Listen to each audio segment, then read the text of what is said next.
ನಮಸ್ಕಾರ. ನನ್ನ ಹೆಸರು ಡಾಕ್ಟರ್ ಭರತ್ ಚಂದ್ರ. ಒಂದು ಕತೆ ಹೇಳ್ತಾ ಇದ್ದೀನಿ, ದಯವಿಟ್ಟು ಸಂಪೂರ್ಣವಾಗಿ ಕೇಳಿ.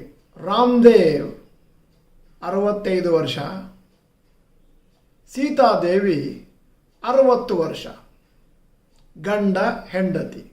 ಅವರಿಗೆ 2 ಮಕ್ಕಳು. 2 ಮಕ್ಕಳು ಫಾರಿನಲ್ಲಿ ಸೆಟ್ಲ್ ಆಗಿದ್ದಾರೆ, ಅಮೆರಿಕದಲ್ಲಿ ಮತ್ತು ಇಂಗ್ಲೆಂಡಲ್ಲಿ. 2 ವಾಪಸ್ ಬರಲಿಕ್ಕೆ ತಯಾರಿಲ್ಲ. ಅವರಿಗೆ ಬೆಂಗಳೂರಿನ ವಿಜಯನಗರದಲ್ಲಿ ಒಂದು ಮನೆ ಇದೆ, ಹಾಗೂ ಮನೆಯ ಇವತ್ತಿನ ಮಾರ್ಕೆಟ್ ವ್ಯಾಲ್ಯೂ 1 ಕೋಟಿ ಎಂದಿಟ್ಕೊಳ್ಳೋಣ. ಗಂಡ ಹೆಂಡತಿಗಿಬ್ಬರಿಗೂ ಪೆನ್ಷನ್ ಬರೋದಿಲ್ಲ. ಆಮೇಲೆ ಅವ್ರ ಹತ್ರ ಜಾಸ್ತಿ ಉಳಿತಾಯ ಮಾಡಿದ ಹಣ ಇಲ್ಲ, ಯಾಕಂದರೆ ಮನೆ ಕಟ್ಟಿ ಎಲ್ಲ ದುಡ್ಡು ಖರ್ಚಾಗ್ಬಿಟ್ಟಿದೆ. ಮಕ್ಕಳಿಂದ ಸಹಾಯವನ್ನು ನಿರೀಕ್ಷೆ ಮಾಡ್ತಾ ಇದ್ದಾರೆ, ಬರ್ತಾ ಇಲ್ಲ. ಯಾಕಂತಂದರೆ ದೊಡ್ಡವನು ಕೊಡಲಿ ಅಂತ ಚಿಕ್ಕವನು, ಚಿಕ್ಕವನು ಕೊಡಲಿ ಅಂತ ದೊಡ್ಡವನು, ಇಬ್ಬರೂ ಹಣ ಕೊಡ್ತಾ ಇಲ್ಲ ಇವರ ಮೇಂಟೆನೆನ್ಸ್ಗೆ. ಈಗ ಅವರಿಗೆ ತುಂಬ ಖರ್ಚಿದೆ, ಆರೋಗ್ಯ ಇಲ್ಲ ಮತ್ತು ಮನೆ ಖರ್ಚಿಗೆ ತುಂಬ ದುಡ್ಡು ಬೇಕು, ಕೈಯಲ್ಲಿ ಬಿಳಿಗಾಸು ಇಲ್ಲ. ಇಂತಹ ಸನ್ನಿವೇಶದಲ್ಲಿ ರಾಮದೇವ್ ಮತ್ತು ಸೀತಾದೇವಿಯವರು ಏನು ಮಾಡಬಹುದು ನೋಡೋಣ. ನಾನು ನಿಮಗೆ 1 ನಿಮಿಷ ಟೈಮ್ ಕೊಡ್ತೀನಿ, ಅಂತಂದರೆ ನೀವು ಈ ಸ್ಲೈಡನ್ನು ಇಲ್ಲಿಗೆ ಸ್ಟಾಪ್ ಮಾಡಿಬಿಡಿ. ಯೋಚನೆ ಮಾಡಿ ಅವ್ರು ಏನು ಮಾಡ್ಬೋದು, ನಿಮ್ಮ ಸಲಹೆ ಏನಿರ್ಬೋದು.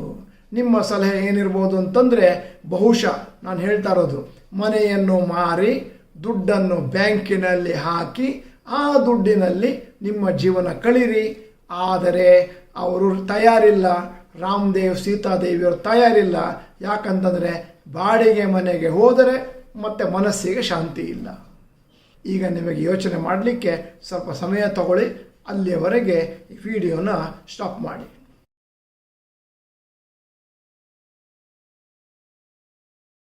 ಈಗ ಹೊಸದಾಗಿ ನಮ್ಮ ಭಾರತ ದೇಶದಲ್ಲಿ ಒಂದು ರಿವರ್ಸ್ ಮಾರ್ಟ್ಗೇಜ್ ಅನ್ನುವಂಥ ಒಂದು ಹೊಸ ರೂಲನ್ನು, ಒಂದು ಹೊಸ ಐಡಿಯಾವನ್ನು ಸರ್ಕಾರದವರು ತಂದಿದ್ದಾರೆ. ಬಹಳ ಉಪಯುಕ್ತ. ಉದಾಹರಣೆಗೆ ಈ ವಿಡಿಯೋನ ನಿಮಗೆ ಗೊತ್ತಿರುವಂಥ ಎಲ್ಲ ಹಿರಿಯ ನಾಗರಿಕರಿಗೆ, ಎಲ್ಲ ಮನೆಗಳಿಗೂ, ಸಣ್ಣ ಮಕ್ಕಳಿದ್ರೂ ಪರವಾಗಿಲ್ಲ, ಎಲ್ಲ ಮನೆಗಳಿಗೂ ಇದನ್ನು ಕಳಿಸ್ಕೊಡಿ. ಹಿರಿಯ ನಾಗರಿಕರು, ಕಿರಿಯ ನಾಗರಿಕರು ಎಲ್ಲರೂ ನೋಡಲಿ.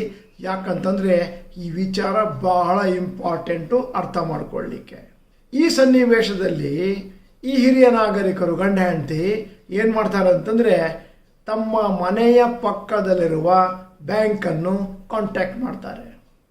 ಬ್ಯಾಂಕಿನವರು ಮನೆಗೆ ಬಂದು ಪತ್ರವನ್ನೆಲ್ಲ ಲೆಕ್ಕ ಹಾಕ್ಕೊಂಡು, ಆಮೇಲೆ ಇನ್ನೊಂದು ಕಂಡೀಷನ್ ಇದೆ, ಆ ಮನೆ ಸ್ವಯಾರ್ಜಿತವಾಗಿರಬೇಕು, ಪಿತ್ರಾರ್ಜಿತವಾಗಿರಬಾರ್ದು.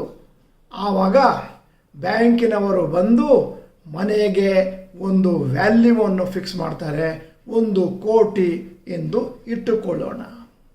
ಇವಾಗ ಏನು ಮಾಡ್ತಾರೆ ಅಂತಂದರೆ, ಆ ಮನೆಯನ್ನು ಬ್ಯಾಂಕಿನವರು ಮಾರ್ಟ್ಗೇಜ್ ಆಗಿ ತಗೊಳ್ತಾರೆ, ಹಾಗೂ ಮನೆಯ 60% ವ್ಯಾಲ್ಯೂ ಅಂದರೆ 60 ಲಕ್ಷವನ್ನು ಮುಂದಿನ 15 ವರ್ಷಗಳಲ್ಲಿ ನಮ್ಮ ಸೀನಿಯರ್ ಸಿಟಿಸನ್ ಅವರಿಗೆ, ರಾಮದೇವ್ ಮತ್ತು ಸೀತಾದೇವಿಯವರಿಗೆ ರಿವರ್ಸ್ ಮಾರ್ಟ್ಗೇಜ್ ಮಾಡಿ ಪ್ರತಿ ತಿಂಗಳು ಇಷ್ಟು ಅಂತ ಹಣವನ್ನು ಕೊಡ್ತಾರೆ.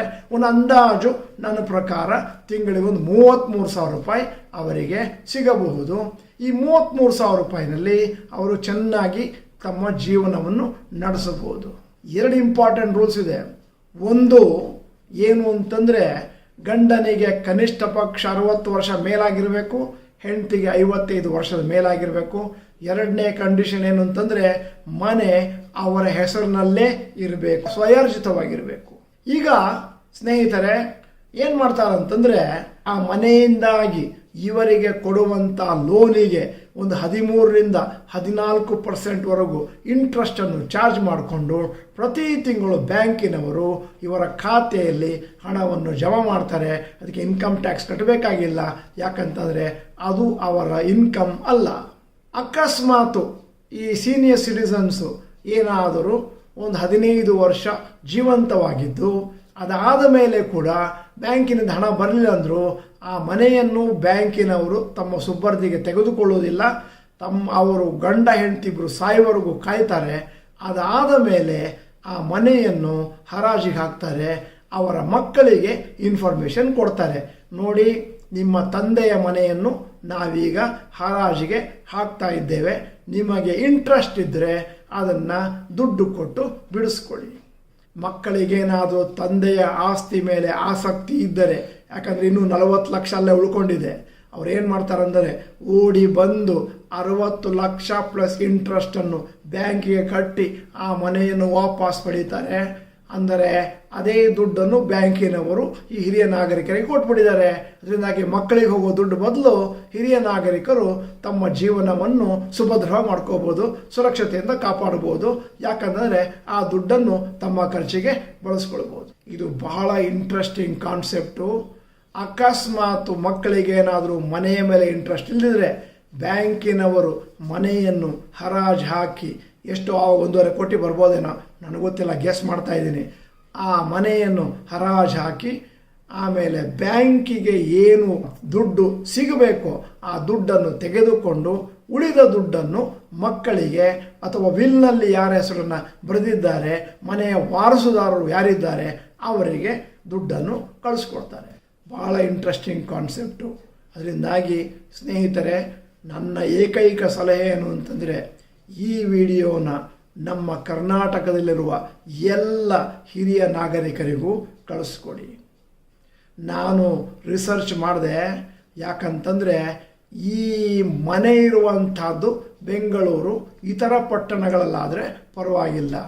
ಫಾರ್ಮ್ ಹೌಸಿಗೆ ಇದು ಆಗುತ್ತಾ ಅಂತ ಚೆಕ್ ಮಾಡ್ತಾ ಇದ್ದೀನಿ. ನನಗೆ ಇನ್ನೂ ಉತ್ತರ ಸಿಕ್ಕಿಲ್ಲ.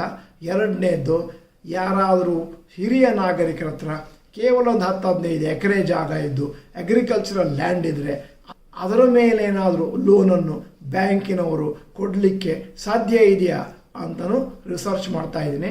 ಸದ್ಯದ ಮಟ್ಟಿಗೆ ಅದರ ಬಗ್ಗೆ ಕ್ಲಾರಿಟಿ ಇಲ್ಲ. ಫಾರಿನ್ ಕಂಟ್ರೀಸಲ್ಲಿ ಇದನ್ನು ಆಗಲೇ ಸ್ಟಾರ್ಟ್ ಮಾಡಿಬಿಟ್ಟಿದ್ದಾರೆ. ಈ ಇನ್ಫಾರ್ಮೇಷನ್ನು ಬಹಳ ಉಪಯುಕ್ತ. ಹಿರಿಯ ನಾಗರಿಕರಿಗೆ ಒಂದು ಥರ ಸೇಫ್ಟಿ ಬಂದಂಗಾಗುತ್ತೆ. ಎಲ್ಲರೂ ಇದನ್ನು ತಿಳ್ಕೋಬೇಕು. ಜಾಸ್ತಿ ಡೀಟೇಲ್ಸ್ ಬೇಕು ಅಂತಂದರೆ ರಿವರ್ಸ್ ಮಾರ್ಟ್ಗೇಜ್ ಮೇಲೇ ನಾನು ಇನ್ನು 1 ಗಂಟೆ ಮಾತಾಡ್ಬೋದು. ವಿಡಿಯೋ ಉದ್ದ ಆಗುತ್ತೆ, ಜನಗಳು ನೋಡೋದಿಲ್ಲ. ಅದಕ್ಕೋಸ್ಕರ ಈ ವಿಡಿಯೋನ ಆಲ್ಮೋಸ್ಟ್ ಇಲ್ಲಿಗೆ ಸ್ಟಾಪ್ ಮಾಡ್ತಾ ಇದ್ದೀನಿ. ಯಾಕಂತಂದರೆ ಇನ್ನೇನಾದರೂ ಜಾಸ್ತಿ ಡೀಟೇಲ್ಸು ರಿವರ್ಸ್ ಮಾರ್ಟ್ಗೇಜ್ ಮೇಲೆ ಬೇಕು ಅಂತಂದರೆ ರಿವರ್ಸ್ ಮಾರ್ಟ್ಗೇಜ್ ಅಂತ ಗೂಗಲ್ ಮಾಡಿ ನಿಮಗೆ ಇಂಗ್ಲೀಷ್ನಲ್ಲಿ ಬೇಕಾದಷ್ಟು ಡೀಟೇಲ್ಸ್ ಬರುತ್ತೆ. ನಮ್ಮ ಚಾನೆಲನ್ನು ಸಬ್ಸ್ಕ್ರೈಬ್ ಮಾಡದೇ ಇದ್ದರೆ ದಯವಿಟ್ಟು ಸಬ್ಸ್ಕ್ರೈಬ್ ಮಾಡಿ, ಬೆಲ್ ಐಕಾನನ್ನು ಒತ್ತಿ. ಈ ವಿಡಿಯೋ ಏನಾದರೂ ಖುಷಿಯಾದರೆ ಲೈಕ್ ಬಟನನ್ನು ಒತ್ತೋದನ್ನು ಮರಿಬೇಡಿ. ಆಮೇಲೆ ಈ ಇನ್ಫಾರ್ಮೇಷನ್ ಏನಾದರೂ ತುಂಬ ಇಂಪಾರ್ಟೆಂಟ್ ಇನ್ಫಾರ್ಮೇಷನ್ ನಿಮಗೆ ಸಿಕ್ಕಿರೋದು ಅಂತಂದರೆ ದಯವಿಟ್ಟು ಇಂಪಾರ್ಟೆಂಟ್ ಅಂತ ಹೊಡೀರಿ ಯಾವುದರಲ್ಲಿ, ಕಮೆಂಟ್ ಬಾಕ್ಸ್ನಲ್ಲಿ. ಆಮೇಲೆ ಕನಿಷ್ಠ ಪಕ್ಷ 100 ಜನ ಹಿರಿಯ ನಾಗರಿಕರಿಗೆ ಅಥವಾ 100 ಮನೆಗಳಿಗೆ ಈ ವಿಡಿಯೋನ ಕಳಿಸ್ಕೊಡಿ. ಆ ಮನೆಯಲ್ಲಿರುವಂಥ ಹಿರಿಯರು ಕಿರಿಯರು ಎಲ್ಲರೂ ಈ ವಿಡಿಯೋನ ನೋಡಿ ಅರ್ಥ ಮಾಡಿಕೊಳ್ಳಿ. ಮುಂದಿನ ಜೀವನದಲ್ಲಿ ತಾವೇನು ಮಾಡ್ಬೋದು ಅಂತ. ಇದೊಂದು ಹಿರಿಯ ನಾಗರಿಕರಿಗೆ ದೊಡ್ಡ ವರದಾನ. ಯಾಕಂತಂದರೆ ದುಡ್ಡಿಲ್ಲ ಅಂತ ಕೊರಗುವ ನೆಸೆಸಿಟಿ ಇಲ್ಲ, ಮಕ್ಕಳು ದುಡ್ಡು ಕೊಟ್ಟಿಲ್ಲ ಅಂತ ಬೇಜಾರು ಮಾಡೋ ನೆಸೆಸಿಟಿ ಇಲ್ಲ. ನೀವು ನಿಮ್ಮ ಮನೆಯನ್ನೇ ಒಂದು ವರವನ್ನಾಗಿ ಇಟ್ಕೊಂಡ್ಬಿಟ್ಟು ಅದರ ಮೇಲೆ ದುಡ್ಡನ್ನು ಪಡೆದು ನೀನು ಮುಂದಿನ ಜೀವನವನ್ನು ರಾಜನಂತೆ ರಾಣಿಯಂತೆ ಕಳೆಯಬಹುದು. ಆದ್ದರಿಂದ ಸೋಷಲ್ ಆಬ್ಲಿಗೇಷನ್ನು. ಸ್ನೇಹಿತರೆ, ಎಲ್ಲರಿಗೂ ಇದನ್ನು ಕಳಿಸ್ಕೊಡಿ. ಎಲ್ಲರೂ ವಿಡಿಯೋನ ನೋಡಲಿ. ಈ ವಿಡಿಯೋನ ಸಂಪೂರ್ಣವಾಗಿ ನೋಡಿದ್ದಕ್ಕೆ ಧನ್ಯವಾದಗಳು. ನಮಸ್ಕಾರ.